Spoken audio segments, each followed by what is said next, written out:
লক্ষ্যহীন গন্তব্যে ছুটছে দেশের অর্থনীতি। দীর্ঘমেয়াদী পরিকল্পনা না রেখেই প্রণীত হয়েছে জাতীয় বাজেট। অর্থনীতিবিদরা বলছেন, গন্তব্য ঠিক না করে চলতে পারে না দেশের অর্থনীতি। এমন পরিস্থিতি থেকে দ্রুত উত্তরণের বিকল্প নেই বলেও মত তাদের। বিস্তারিত নাইম কামালের রিপোর্টে, ক্যামেরা ছিলেন বাবুল রাজ।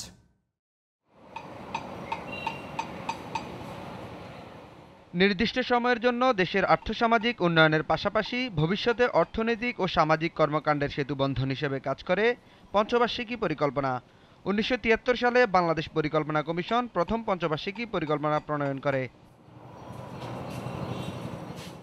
এ পরিকল্পনায় গুরুত্ব পায় শ্রমদক্ষতা বৃদ্ধি, চাহিদা আছে এমন কারিগরি ও বৃত্তিমূলক শিক্ষা, গ্যাস বিদ্যুতের যোগান, মানসম্মত গবেষণার জন্য পর্যাপ্ত বরাদ্দ, পরিবেশ বাঁচিয়ে শিল্পায়ন, রাজস্ব আহরণ বাড়ানো, আয় বৈষম্য কমিয়ে দারিদ্র্যের হার হ্রাস করা, প্রয়োজনীয় ভর্তুকি বজায় রাখা, স্বচ্ছতা ও সুশাসন প্রতিষ্ঠা করা।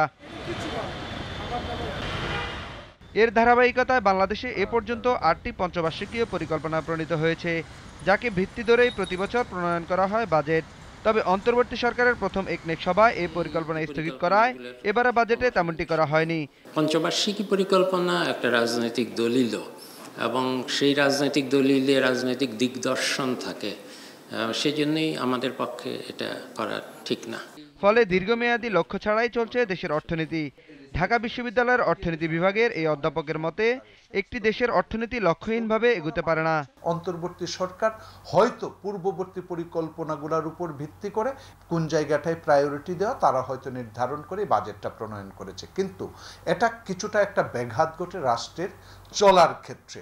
অর্থাৎ এই জায়গাটারই একটা সংশোধনমূলক অন্তর্বর্তী যে কোনো ধরনের একটা ডকুমেন্ট যদি তৈরি করে তারপরে তারা যেতেন, তাহলে সেটা ভালো হতো। পরবর্তী নির্বাচিত সরকার এসে হয়তো অষ্টম পঞ্চবার্ষিক পরিকল্পনার হাত নিতে পারত।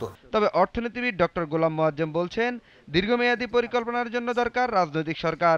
বিষয়টি রাজনৈতিক সিদ্ধান্ত হলেও এর কিছু অর্থনৈতিক ভিত্তিও রয়েছে। তার কারণ হলো, পূর্ববর্তী সরকার যে অর্থনৈতিক ভিত্তি দেখিয়ে প্রজেকশন করেছিলেন ৫ বছরের, এই সরকার হাতে নেওয়ার পরে অর্থনীতির যে দুর্বলতা বেরিয়ে এসছে, যে অর্থনীতি যে খাদের মধ্যে পড়ে গেছে, সেই বাস্তবতায় পঞ্চবার্ষিক পরিকল্পনার ওই লক্ষ্যগুলো আসলে খুবই দূরবর্তী এবং অসম্ভব রকমের কিছু দূরবর্তী টার্গেট সেখানে বলা হয়েছিল।